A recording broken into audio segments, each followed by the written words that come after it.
நிகழ்வானது இன்றைய நாளிலே சிறப்பாக நடாத்தப்பட்டுக் கொண்டிருக்கின்றது. இந்த வகையிலே இன்றைய நிகழ்விலே பிரதம விருந்தினராக கலந்து சிறப்பித்துக் கொண்டிருக்கும் எம் அன்பிற்கும் பெரும் மதிப்பிற்கும் உரிய இலங்கை ஆசிரியர் கல்வியலாளர் சேவையைச் சேர்ந்த முகாமையாளர் அக்ரவணிய ஆசிரியர் வான்மை விருத்தி நிலையம் வெண்ணார் திருமதி எம் மதிவதனி அவர்களை பாடசாலை சமூகம் சார்பாக கைகளை தட்டி அன்புடன் வரவேற்பதில் மகிழ்ச்சி அடைகின்றேன். அத்துடனாக இன்றைய நாள் பல்வேறு பாடசாலைகளிலும் வாணி விழா நிகழ்வு கொண்டாடப்படுகின்ற இத்தருணத்திலும் தனது பல்வேறு சுமைகளின் வேலை சுமைகளின் மத்தியிலும் எமது அழைப்பினை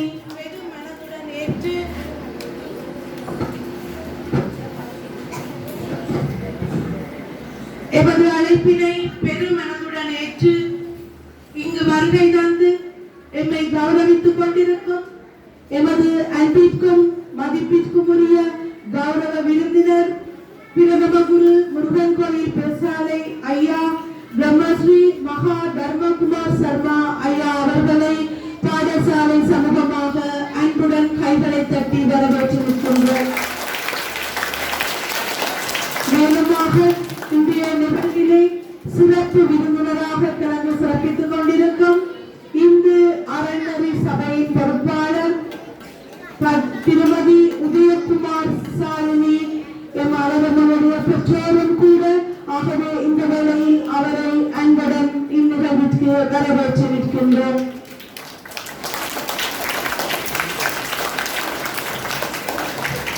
பாடசாலையிலே நாங்கள் நவராத்திரி நவமன்ற 9 நாட்களை முப்பெரும் தேவிகளுக்காக ஒதுக்கி முதல் நாள் பூசையுடன் கும்பம் வைத்து அன்றைய நிகழ்வை ஆரம்பித்து இன்று நாங்கள் நடாத்தி கொண்டிருக்கின்றோம்.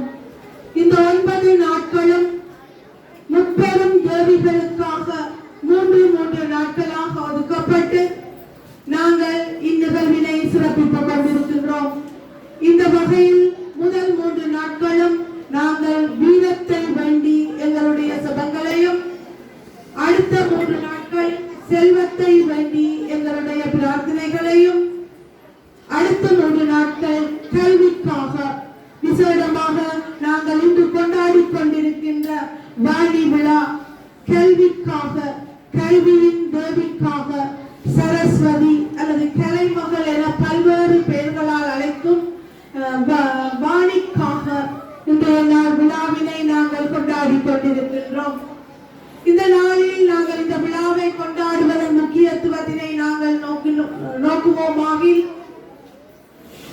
வாணி என்பது அறிவின் தேவியாகிய சரஸ்வதி ஆகும். ஆகவே நாங்கள் அறிவுக்கு விழா எடுக்கின்றோம்.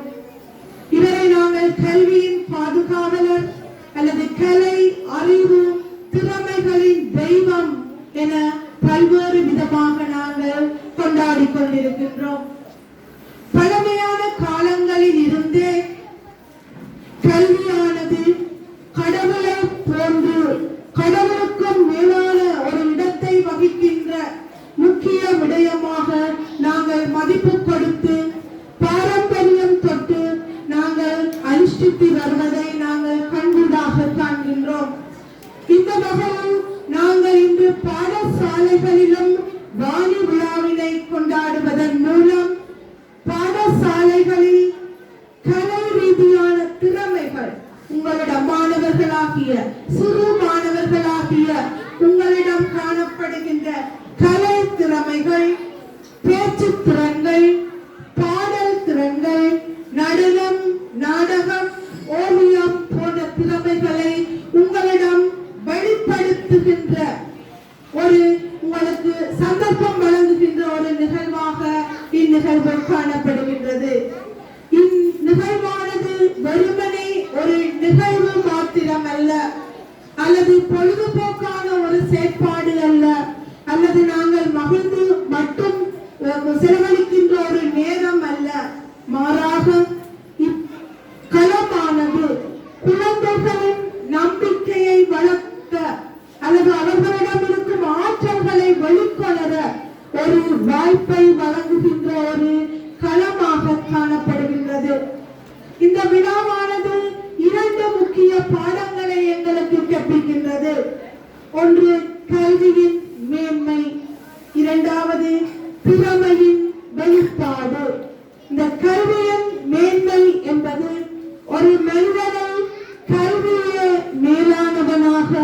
பலப்படுத்துகின்றது. அதேவேளை எமது அறிவை அது வளர்க்கின்றது.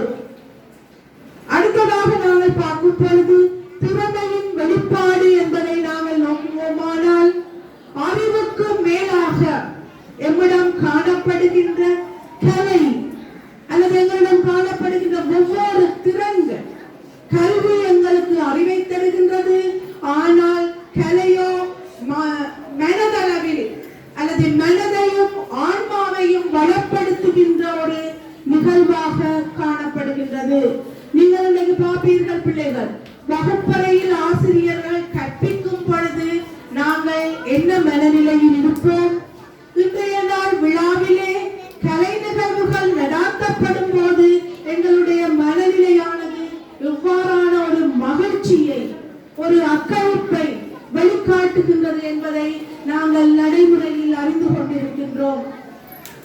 அத்தோடு சரஸ்வதி தேவியின் அருளை பெற்று இன்றைய நாளிலே நாங்கள் சரஸ்வதி தேவியின் அருளை பெற்று பாடசாலை சமூகமாக மாணவர்கள், ஆசிரியர்கள் உட்பட பாடசாலை சமூகம் முழுமையும் சரஸ்வதி தேவியின் அருளை பெற்று கல்வி, கலை, நற்பண்புகளில் வளர்வதோடு அது எப்போதும் நம் வாழ்வை பலப்படுத்துவதாக அமைதல் வேண்டும்.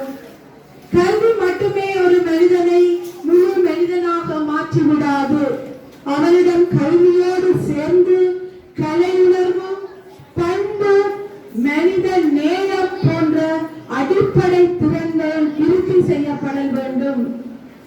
அன்பான பெற்றோரே, நீங்கள் அவதானித்துக் கொண்டிருப்பீர்கள், இந்த சிறு பிள்ளைகளை வைத்து பாடசாலையை நடாத்துவது என்பது எவ்வளவு மிகப்பெரிய கடினமான செயல் என்பதை நீங்கள் இந்த ஒரு செயற்பாட்டின் மூலம் அறிந்து கொள்வீர்கள். எங்களுடைய பிள்ளைகளை வளப்படுத்துவதற்காக ஆசிரியர்கள் தங்களை எவ்வளவு தூரம் தியாகம் செய்கின்றார்கள் என்பதையும் நீங்கள் இங்கு கண்கூடாக காணக்கூடியதாக இருக்கும். ஆகவே நாங்கள் கலைமகளுக்கு விழா எடுக்கின்றோம். வாணி, சரஸ்வதி என்ற பல பெயர்களிலே இப்பொழுது எங்கள் மத்தியில் நடமாடும் கலைமகள்களாக அல்லது நடமாடும் வாணிகளாக கல்வியை வழங்குகின்ற எங்களுடைய ஆசிரியர்கள் காணப்படுகின்றார்கள். ஆகவே பிள்ளைகள், பெற்றோர்கள் ஆகிய நாம் அனைவருமே அவர்களுக்கு முக்கியத்துவம் கொடுத்து அவர்களுடைய சேவையை மதித்து அவர்களை கௌரவப்படுத்த வேண்டிய தேவையை நாம் உணர்ந்து கொள்கின்றோம். இறுதியாக இந்த சமயத்தின் பிரார்த்தனை அல்லது சபம் அல்லது வாழ்த்து என்று கூட சொல்லலாம். இந்த சமயத்தினர் அனைவரும் பயன்படுத்துகின்ற ஒரு இனிமையான வாசகம், இன்பமே சூழ்க எல்லோரும் வாழ்க, இன்பமே சூழ்க எல்லோரும் வாழ்க. அருமையான வாசகம், இன்பமே சூழ்க எல்லோரும் வாழ்க. இங்க எல்லோரும் என்றது எந்த ஒரு மதத்தையும் குறிப்பிடவில்லை, தனிய இந்து சமயத்தை மட்டும் குறிப்பிடவில்லை. மதத்தை கடந்த அனைத்து மனிதர்களையும் உள்வாங்கி, அது கற்றவனாக இருக்கலாம், கற்காதவனாக இருக்கலாம், ஏழையாக இருக்கலாம், பணக்காரனாக இருக்கலாம், முதலாளியாக இருக்கலாம், தொழிலாளியாக இருக்கலாம், பெரிய பதவிகளில் இருக்கலாம், கூலி வேலை செய்பவராக இருக்கலாம், எல்லாருமே மனிதர்கள். ஆகவே அவர்கள் எல்லோரும் வாழ்க என்று வாழ்த்துகின்ற ஒரு அருமையான வாசகம் இன்பத்தை பயன்படுத்துவார்கள். இன்பமே சொல்க எல்லோரும் வாழ்க.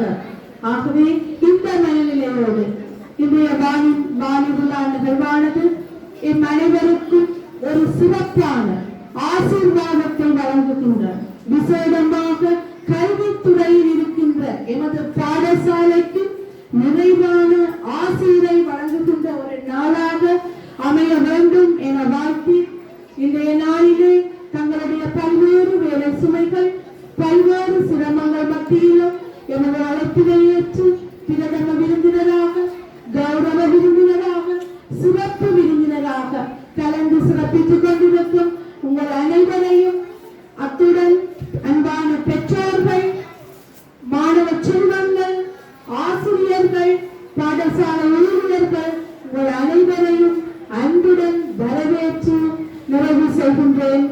நன்றி. Thank you very much. God bless you all.